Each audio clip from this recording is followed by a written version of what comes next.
महाराष्ट्र या राज्याचं वेगळेपण म्हणजे देशातल्या कोणत्याच दुसऱ्या राज्याला राष्ट्र म्हणून संबोधले गेले नाही. कारण कदाचित इतकं सामर्थ्य इतिहासात कोणाकडेच नसावं. मुळात हा प्रांतच दुर्गांचा. इथल्या शिखरांवरून नजर फिरवली तरी 1-2 शिखरांआड इथले दुर्ग शौर्यांची गाथा सांगत आजही उभे आहेत. असाच एक किल्ला पालीचा किल्ला उर्फ सरसगड. आज आपण या किल्ल्याला भेट देणार आहोत.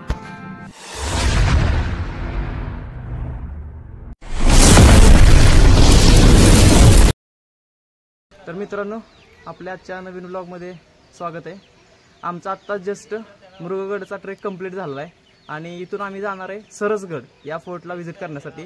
त्याचं एक टोपण नाव आहे पगडीचा किल्ला, कारण त्याचा आकार पगडीसारखा आहे. तर आपण त्या किल्ल्याला आता इथून व्हिजिट करण्यासाठी जाणार आहोत. Let's go guys. चलो.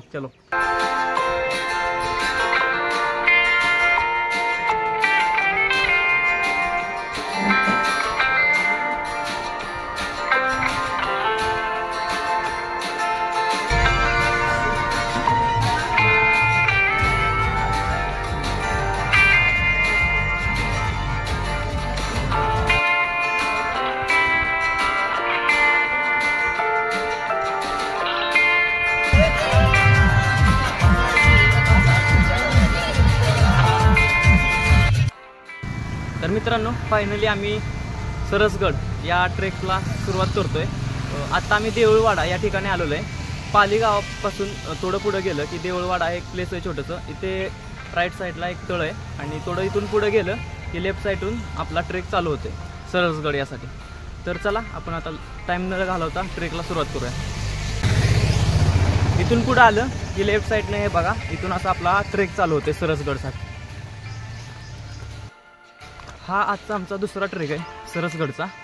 याला सुद्धा साधारण 1 तास टाईम लागणार आहे ट्रेकिंगसाठी. बघूया, आपण लवकरात लवकर कव्हर करूयाच.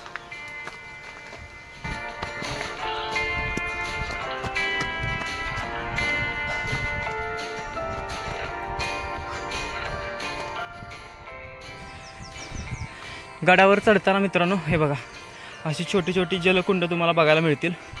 ॲक्च्युली आत्ता जस्ट पाऊस चालू झाला आहे, त्यामुळे थोडं पाणी नॉर्मल खडूळ आहे, नाहीतर एकदम स्वच्छ पाणी असते इथं. या पाण्याचा पिण्यासाठी पण उपयोग करतात. आपण जसं जसं वर जाऊ तसे आपल्याला भरपूर असे जलकुंड बघायला मिळतील. आत्ताच मित्रांनो आपल्या सातारची लोक मिळाली, मला भेटली. इथं 6-7 जण होती, ट्रेकिंगसाठीच आले होते. त्यांनी सांगितलं की ताम्हिणी घाट आत्ता बंद आहे, कारण आम्हालासुद्धा आता जाताना ताम्हिणी घाट मार्गेच पुण्याला जायचं आहे. पण आता ताम्हिणी घाट बंद असल्यामुळे परत रिटर्न लोणावळा मार्गेच आम्हाला जावं लागणार आहे. बरं वाटतं एवढ्या लांब आल्यानंतर आपल्या गावाकडची माणसं भेटली की. हा बघा सरसगड, हा जो वर आहे 2 लेअरमध्ये आहे. आणखी मला वाटतं भरपूर टाईम लागणार आहे. आम्हाला एक जण म्हटला की 1 तासाचा ट्रेक आहे. आत्ता 1 तास होऊन गेलेला आहे. काही लोक आम्हाला भेटली, त्यांना 3 तास लागले होते हा ट्रेक करण्यासाठी. 1 तास तर होऊन गेलाय. आलो. ते म्हणतात ना, best view coming after hardest trek. खरं आहे मित्रांनो. तर वर गेल्यानंतर मी तुम्हाला कसा व्ह्यू आहे ते दाखवतो.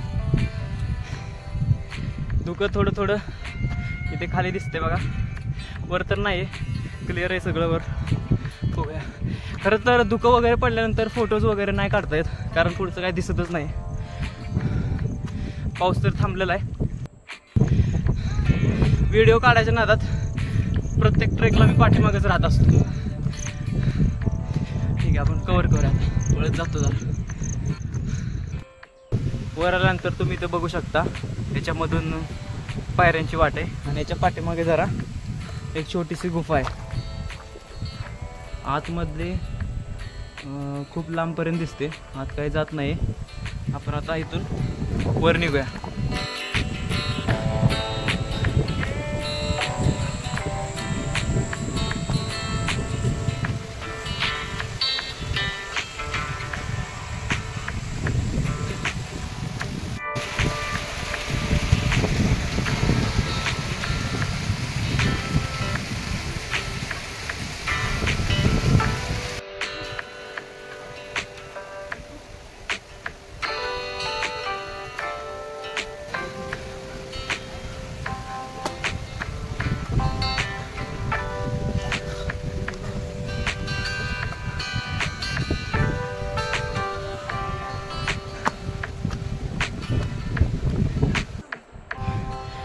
मित्रांनो फायनली दरवाजाजवळ पोहोचलेलो आहे. प्रवेशद्वार आहे, त्याला दिंडी दरवाजा असंही म्हणतात.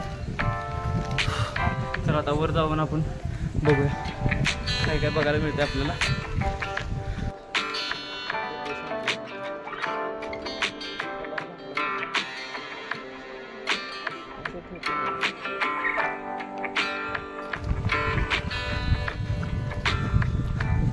इथे सारसगडचा मॅप आहे,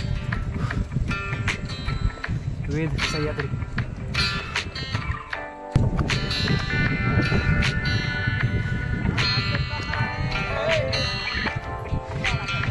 कसं वाटतंय वर वर कसं वाटतंय? एक नंबर, मस्त मजा आया. अप्रतिम, पैसा वसूल. पैसा वसूल.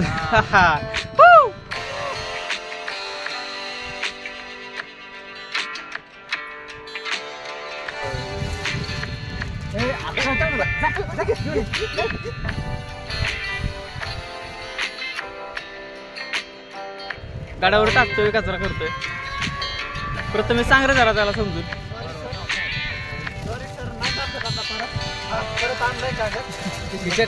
खिशात टाका त्याच्या, खाली घेऊन जायचं. हा देते याकडे. जर तुम्ही पाण्याच्या बाटल्या वगैरे काय बिस्किट वगैरे घेऊन आला वर खाण्यासाठी पॅकिंग मध्ये, तर जे काय वेस्टेज आहे ते खाली घेऊन जावा जाताना, आणि तिकडे जे काय डस्टबिन वगैरे खाली आहेत ठेवलेले जागोजागी त्यामध्ये टाका. मित्रांनो तुम्हाला म्हटलं ना की जागोजागी असे पाण्याचे हौद आहेत छोटे छोटे. बघा इथे एक आहे, याचं नाव आहे ऐनाचा हौद. त्या नावामागे पण काहीतरी हिस्ट्री असेल, मला काही माहीत नाहीये. असेच छोटे छोटे आपल्याला हौद पाण्याचे बघायला मिळतात.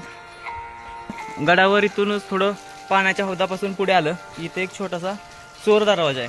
आता इथे जाऊ शकत नाहीत, इथून रोड आहे आत जाण्यासाठी, बट आम्ही काय आता इथे आत जाणार नाहीये. आपण आता पुढे जाऊन बघूया आपल्याला काय काय बघायला मिळतंय.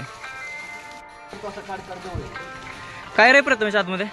बहुतेक पहिल्या काळातले धान्य कोटा वगैरे असतात, पण आता याचा उपयोग शक्यतो रात्रीचा राहण्यासाठी. अच्छा ठीक आहे. मस्त भरपूर मोठं आहे रे ते. म्हणजे कोरले कसं बघ ना. हा ना, ते दगडात कोरलेलं आहे ते. पूर्ण पातळात कोरले. इथून पायऱ्या पण आहेत खाली जाण्यासाठी. खाली जातोय. साप वगैरे असेल बघ. तिथे काय ठेवलंय बघ रे पुढे, ते बघ खाली. हा तिकडे तिकडे तुझ्या पाठीमाग ते काळ, ते काळ ब्लॅक कलर. हे बघ ना, हिरवी चादर असली तो उपरोटा टेंट आहे का? अच्छा हा हा हा ठीक आहे ठीक आहे ओके. अच्छा तर मित्रांनो आमचा मित्र एक आतमध्ये गेलेला आहे, तर तिथं मंदिराची पूजा करण्याचं साहित्य सुद्धा आत ठेवलेलं आहे. कदाचित आज छोटंसं मंदिर सुद्धा असावं, कारण पूर्ण अंधार आहे आतमध्ये, त्यामुळे काही दिसत नाहीये. अच्छा स्वयंपाकघर आहे का? अच्छा हा हा, स्वयंपाकाचं पण साहित्य आहे का आतमध्ये? अच्छा, म्हणजे आतमध्ये मंदिर सुद्धा आहे आणि स्वयंपाकाचं साहित्य सुद्धा आम्हाला दिसलेलं आहे. कदाचित तिथे आत राहत सुद्धा असतील लोक. तर मित्रांनो इथून काही अंतरावरच रायगड किल्ला सुद्धा आहे आणि बाकीचे भरपूर किल्ले आहेत. तर त्या किल्ल्यांवर जेव्हा आक्रमण वगैरे व्हायची आणि सैन्यांसाठी जर धान्य पुरवठा वगैरे कमी पडला, तर इथे धान्याचे कोठारे सुद्धा आहेत. ते आत्ता जे पाहिलं तुम्ही, तिथे पूर्वी धान्य सुद्धा साठवून ठेवलं जायचं. मग तिकडच्या सैन्यांसाठी मग एमर्जन्सीसाठी इथून धान्य पुरवलं जायचं. हे बघा मित्रांनो, आपण खरं तर ऐतिहासिक ठेवा जपला पाहिजे, परंतु काही नालायक लोक असतात. हे बघा काय लिहिलंय. हे काय लिहायची गरज आहे का इथे? आपण खरं तर हा ऐतिहासिक ठेवा जपला पाहिजे. आणि खरं तर हे बघा, गड संवर्धनासाठी जी लोक येतात, हा जो दिसतोय गाळ, हा त्या लोकांनी याच्या आतून काढलेला आहे, स्वच्छ केलेला आहे. हे जे मित्रांनो पाण्याचे टाके आहे, त्याच्या समोरच इथे महादरवाजा आहे इकडे साईडला. इथून आपल्याला आणखी पुढे जायचंय मित्रांनो. हा महादरवाजापासून आणखी पुढे आलं की आणखी वर एक ट्रेक आहे छोटासा जंगलातून. बघूया आपण, आपल्याला आणखी काय काय बघायला मिळतंय. पुढे गेलो की मी तुम्हाला दाखवेनच. तर हे बघा पाठीमागं हा गेलाय, इथून वर जायचंय. तरी पावसाला सुरुवात नाही झाली, इथून पाणी वाहतंय थोडं थोडं.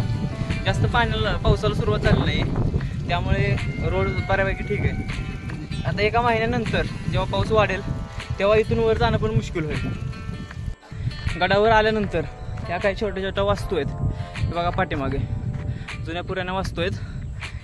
अशा ज्या काही प्राचीन वास्तू आहेत याची निगा राखण्यासाठी, म्हणजे याला कोणी छेडछाड करू नये याच्यासोबत, त्यासाठी बघा इथे पाठीमागे असे कॅमेरे लावलेले आहेत. इथे एक छोटंसं मंदिर आहे महादेवाचं. आपण सकाळी ज्या ट्रेकला गेलो तिथे सुद्धा वर महादेवाचं मंदिर होतं. बघूया आपण आता. हालत तर खूप खराब झालेली आहे. वाव, पाण्यात मंदिर आहे हे तुम्ही बघू शकता. पाणी आणि पाण्यामध्ये पुढे मंदिर आहे महादेवाचं. आपण तिथे जाऊन बघूया. तर मित्रांनो, आत्ता महादेवाचं दर्शन घेतलेलं आहे मंदिराच्या समोरून. आता बघूया इथे काय बघायला मिळतंय. बाकी जसं आपल्याला भरपूर काही किल्ल्यावर बघायला मिळालं आहे, पाण्याच्या टाक्या, गुहा वगैरे, आणि जे काय अशा प्रकारे प्राचीन वास्तू आहेत. बघूया आणखी काय बघायला मिळतंय, आणि ते झालं की आपण रिटर्न जाणार आहोत खाली. वर यायला भरपूर टाईम लागला आम्हाला, साधारणतः 2 ते 2.5 तास गेले, कारण मोठा ट्रेक होता. एक जण म्हटलेले की 1 तासात होईल, तर ते काही शक्य झालेलं नाही आहे. टाईम लागला व्हिडिओज वगैरे काढण्याच्या नादामुळे, टाईम गेला भरपूर. साधारणतः 3 तास तर गेले असतील असं मला वाटते. ठीक आहे, आता जरा फोटोज वगैरे इथे क्लिक करतो आणि मग खाली निघतो.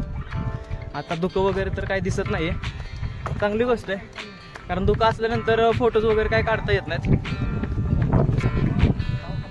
मित्रांनो, या पायऱ्यावरून खाली उतरतोय. वर येताना काय वाटलं नाही, पण खाली जाताना वाट लागली पूर्ण. चला, जरा ॲडव्हेंचर जास्तच झालेलं आहे आज. आत्ता वर होतं तेव्हा पाऊस पडून गेला, त्यामुळे एकदम घसरट झालं इथे. ऑलरेडी शेवाळ होतं भरपूर, आणि त्यात हा पाऊस पडला, त्यामुळे खूप घसरतंय.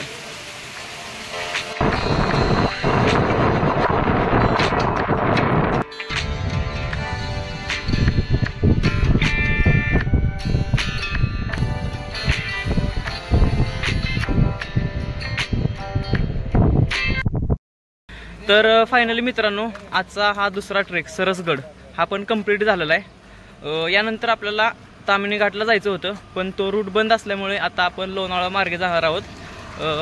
लोणावळ्यानंतर खंडाळ्यामध्ये जरा घाटात वगैरे बघूया, तिथे जर ब्लॉग बनवता आला तर बनवूया. आणि हा आपला आजचा जो दुसरा ब्लॉग आहे सरसगडचा, हा तुम्हाला कसा वाटला ते कमेंटमध्ये नक्की कळवा. आणि आपल्या चॅनलवर नवीन असाल तर सबस्क्राईब नक्कीच करा. ओके. तर मित्रांनो, आता आम्ही घरी चाललेलो आहे. लोणावळ्याच्या जवळ पोचलेलो आहे, पण भूक लागलेली आहे खूप, त्यामुळे एका हॉटेलमध्ये जेवणासाठी थांबलो आहे. जेवण करायचं आणि लोणावळ्याच्या पुढे खंडाळ्याच्या घाटात थांबायचं आहे.